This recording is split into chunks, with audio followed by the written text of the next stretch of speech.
The Defence Minister meeting with Prime Minister Modi today, a very, very important and significant meeting coming up between the Prime Minister and the Defence Minister, along with the NSA, the National Security Advisor Ajit Doval, who will be present at that meeting. Anushka joining us from right outside the Defence Minister's residence. Anushka, take us through, this is a meeting, this is in regard to the safety and the security preparedness. The security preparedness, a very, very crucial meeting coming up right after the attack that took place on Tuesday that claimed 26 lives. Take us through what is it that we can expect and what time is this meeting coming up?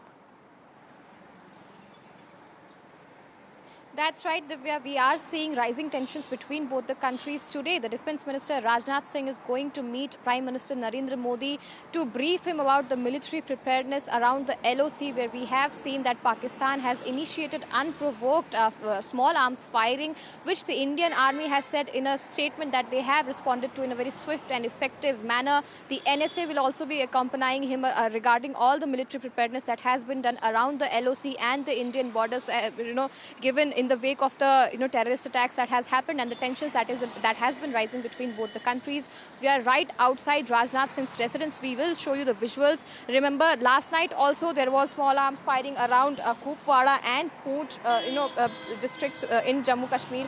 We also know that this comes a day after Rajnath Singh has met the Chief of General Staff CDS General Anil Chauhan to discuss the key decisions taken by the military to counter Pakistan following the horrific terrorist attack in Pahalgam. Pakistan troops initiated unprovoked firing across the LOC in Jammu Kashmir following Pahalgam terror attack. This is the fourth time in a row that Pakistan has violated the ceasefire rule.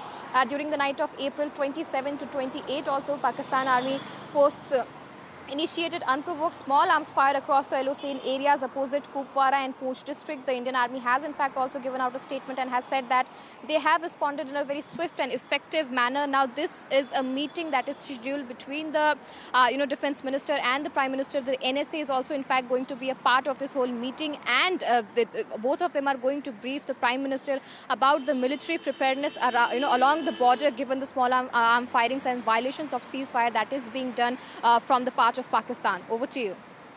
Right, Anushka, of course, you've spoken about the violation as far as the line of control is concerned. And to know more on this, we have Shiv joining us from Srinagar. Shiv, first talk us through about the Defence Minister meeting with Prime Minister Modi, coming on the heels of Rajnath Singh having met with the Chief of General Staff, General Anil Chauhan, in order to discuss the key decisions taken by the military to counter Pakistan following the horrific terrorist attack in Pahalgam.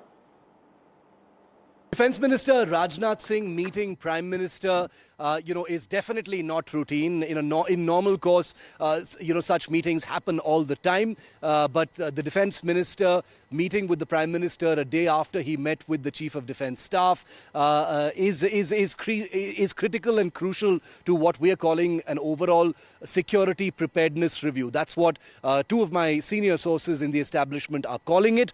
So this security and preparedness review meeting is part of a series of meetings of top, government leaders. The Prime Minister, the National Security Advisor have been happening since last week when that Cabinet Committee on Security met.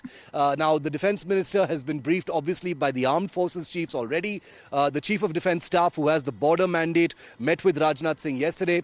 And Rajnath Singh's meeting with the Prime Minister today is, of course, all about rounding up all of that information. Remember that it's tempting to look at these a little simply, but there are many layers to these conversations. It isn't strictly about what India plans to do next, but it's also about wargaming, the after effects, the risks of taking certain decisions. What are the most feasible options, before India? Obviously, there will be a military aspect to what is happening, but there is a sense that things are going to be different this time. In these meetings, there are many things that will be discussed that obviously cannot be discussed in public, but there is a sense that, whatever action the Indian government takes, and this will have to be a purely political decision that flows down from Prime Minister Modi himself, it's not going to be business as usual. It's not going to be what people are perhaps expecting, certainly not the Pakistani state and the Pakistan military at this point of time. We don't wish to speculate on that, but the political decision-making machinery of this government is certainly in top gear at this time.